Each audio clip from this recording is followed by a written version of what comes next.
তাইৰ নাম লুনা ভৰদ্বাজ। তাই ভণ্টি হয়, মোৰ মিছেছৰ ভনীয়েক, মোৰ ফুলখালী এক মানে দুজনী ছোৱালী। তাই সৰু আছিল আৰু তাই গুৱাহাটীত আজি থকা মোটামুটি 6 বছৰেই হ'ল। তাই ইয়ালৈ JB ল কলেজৰ পৰা পঢ়িছে। পাছ কৰি উঠি তাই বেংকত কাম কৰি আছিল। তাই যোৱাকালি এক্সিছ বেংকৰ এপইণ্টমেণ্ট আহিছিল, মানে মঙলবাৰে তাই এক্সিছ বেংকত এজ এ লোন ডিপাৰ্টমেণ্টত তাই জইনিং আছিল। আজি ৰাতিপুৱা তাই আছিল। মোৰ মিছেছক ডক্টৰত লৈ গ'লোঁ। তাই মোৰ সৰু ল'ৰা এটা আছে, বাচ্চা 20 মাহ হৈছে তাৰ। তাই ৰাখিছে, ৰাখি পেলাই আহি তাইক ভাতো খুৱাইছে। খুৱাই দি তাই কৈছে কি ভিনদেউ মই অফিচত যাম, এবাৰ মানে কি ডকুমেণ্টছ লাগিব সেইখিনি মই দি পেলাই আহিম। তাত আহিল, তাৰপিছত মই আহিলোঁ দুপৰীয়া ঘৰত ভাত খাব আহিলোঁ। আহোঁতেও মই ভাত খাই আকৌ অফিচত যাব আহোঁতে তাই আহি পাইছে। আহি পাই তাই মোক ক'লে কি ভিনদেউ ক'ত যায়, মইতো অফিচত যাওঁ। তেতিয়া মই ৰেপিড' কৰি আছিলোঁ। থাকোঁতে তাই ক'লে ভিনদেউ কিয় ৰেপিড' কৰিব লাগে, বোলক মই থৈ আহিব চিৰিয়াখানালৈকে, আপুনি 10 টকাতে যাব, মামাই ধুনীয়া বাছ দিছে ন, গ্ৰীণ বাছ, তাতে যাব, 10 টকাতে হ'ব। এইখিনি কথা তাই মোক কৈছে। হয় নেকি বা ভাল কথা ক'লা, মই বেংকত চাকৰি কৰোঁ ন, ভালটো চিন্তা কৰিম দিয়ক। সেইবুলি কৈ তাই মোক চিৰিয়াখানাত নমাইছে। তাৰপিছত তাই গুচি যায়, মই গুচি আহি পেলাই গধূলি মোৰ লগৰ এজনে ফোন মাৰিলে, এক্সিছ বেংকৰ, তেখেত মেনেজাৰ হয় দীপাংকৰ বুলি। সি মোক ক'লে তোৰ ভণ্টি যে লুনা, তাই কিবা এটা হৈছে, তই ইমিডিয়েট ফোন মাৰচোন। GMC লৈ গৈছিলে। GMC আহিলোঁ। আহি পেলাই ডক্টৰে ক'লে কি মোটামুটি স্পট ডেথে বুলি কৈছে। ডক্টৰৰ ইয়াত অহালৈকে ট'টেলি ডেথ। আৰু শুনিব পোৱা মতে চৰকাৰী এম্বুলেঞ্চ বোলে। এতিয়া হৈছে কি মামীৰ বাছ চৰকাৰী এম্বুলেঞ্চ, হেমন্তই মানে ক'ত কি দিছে ড্ৰাইভাৰ একো ঠিকনা নাই। মদ খাই ড্ৰিংকছ কৰি চলাইছে। এটলিষ্ট সেইখিনি অলপ চাব লাগে চৰকাৰে। অকল অভাৰব্ৰিজ বনালে বা উন্নয়নৰ সেই কথা ক'লে নহয় ন। লাইচেঞ্চ কাক দিছে, কেনেকুৱা দিছে, সেইজন এলিজিবল নে। এম্বুলেঞ্চ এখন পেচেণ্ট নিয়া এম্বুলেঞ্চ হয়। তেখেতে যদি পাব্লিককে যদি মাৰ্ডাৰ কৰে, এইটো ডাইৰেক্ট মাৰ্ডাৰ ন। এইটোতো এনেকুৱা নহয় ন প্ৰিপেণ্ড। আৰু শুনামতে দুজনক খুন্দাইছে। এখেতক খুন্দাই তেখেতে পলাইছে।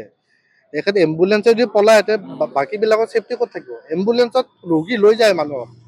108 বা এম্বুলেঞ্চ কিহৰ কাৰণে মাতা হয়, পেচেণ্টক হস্পিটেলত নিয়াৰ কাৰণে। তেখেতে গম পাইছে তেখেতে খুন্দাইছে। ন' ডাউট তেখেতে ড্ৰিংকছ কৰিছে, কিবা কৰিছে, সেইটো পুলিচ প্ৰশাসন বা পিছত হ'ব। এম্বুলেঞ্চত তেখেতৰ দায়িত্ব আছিল, তেখেতে GMCত মই লৈ আনি পেলাই তেখেতক এডমিট কৰাই চাওঁ।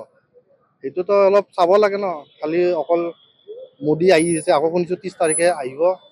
এইবিলাকে আৰু চৰকাৰী আৰু এতিয়া আৰু নিজৰ কথাত বেছি ধ্যান দিছে। কিন্তু লাইচেঞ্চ, গ্ৰীণ বাছৰ চাব আপুনি, গ্ৰীণ বাছৰ কমপ্লেইন, এম্বুলেঞ্চ এইখিনি চালে হ'ল আৰু। মেণ্টেল অৱস্থাটো ভালে নহয়।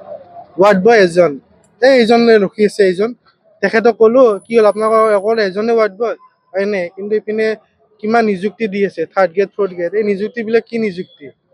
আজি মোৰ পেচেণ্ট, মোৰ মেণ্টেলি অৱস্থা ভাল নহয়। মই নিজৰ পেচেণ্টক আপোনালোকে চাওক, মোৰ হাতত তেজ লাগি আছে। তেজৰ গাড়ী মই আনকি ট্ৰলি তাতে উঠাইছোঁ, মৰ্গলৈ মই নিজে ঠেলি নিব লগা হৈছোঁ। এইটো আমাৰ গভৰ্ণমেণ্ট এইপিনে 3rd গ্ৰেড বা 4th গ্ৰেডৰ ইমান এপইণ্টমেণ্ট দি আছে। ভাল কাম যদি কৰিছে, আমাৰ পাব্লিকক সহায় কৰক। আজি মোৰ ঘৰৰ মানুহ, মই যদি GMCটো মৰ্গলৈ মই ঠেলি নিব লাগে, তেনেহ'লে কি অৱস্থা হ'ব। তেখেতে প্ৰাইভেট ফাইনেন্স কোম্পানী এটাত আছিল আৰু নতুনকৈ ক'ৰবাত জইন কৰাৰ কথা আছে এক্সিছত। কিন্তু আৰু যিটো ঘটনাটো হৈছে, এতিয়া আমি যোনটো ইয়াৰে এম্বুলেঞ্চৰ ড্ৰাইভাৰবিলাক আহিছিল, সিহঁতে ডাইৰেক্টলি কৈছে যদি এইটো এম্বুলেঞ্চে খুন্দিছে, সেই ড্ৰাইভাৰজনে মদ খাই চলাব লাগিব। তাৰ বাহিৰে আমাৰ সুস্থ ড্ৰাইভাৰে কেতিয়াও এক্সিডেণ্ট নকৰে। আনকি তেখেতৰ আৰু যোনজন ড্ৰাইভাৰে কৰিছে, সিহঁতে চব গম পাই গৈছিল, খবৰ পাইছে, চিনিও পায়, সি মদ খাই খুন্দাইছে।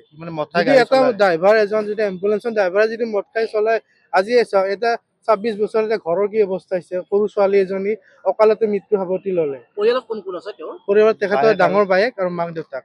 তাৰ মাক দেউতাকতো ঘৰত আছে, এতিয়া আহিব পৰা অৱস্থা নাই, মানে আমি কৈ দিছোঁ আৰু আহিব নালাগে। তাৰ বাইকজন আছে, তাৰো মেণ্টেল অৱস্থা ভাল নহয়, যিহেতু সৰু ছোৱালী। আৰু ভুলটো এতিয়া কাৰ, এইটো প্ৰশাসনে চাব। এটলিষ্ট যদি এম্বুলেঞ্চৰ পৰা যদি আমাৰ মানুহ মৰিব লাগে, আৰু এম্বুলেঞ্চৰ মানুহে কি বচাব।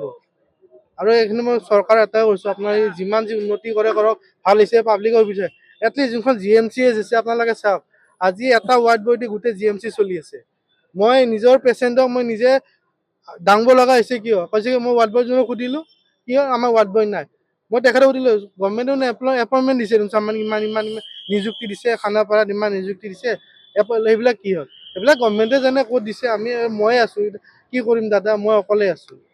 এটা যদি এটা ৱাৰ্ড বয় যদি গোটেই GMCখন চলাইছে, তে কি কৰিম, আমাকে দিয়ক, আমি পাব্লিকৰ কাৰণে সেয়া কৰিম, আমি ৱাৰ্ড বয় হ'ম, কালিৰ পৰা আমাক এপইণ্টমেণ্ট দিয়ক GMC ত, আমি দায়িত্ব কৰিম, কাৰণ মানৱতা আমাৰো আছে ন, আমি অকল আমাৰ ঘৰৰ মানুহ বুলি আমি ডাঙৰ নাই, আজি বেলেগ পাব্লিক এজন কৈতো আমি সেইখিনি সহায় কৰিম মানৱতাৰ খাতিৰত।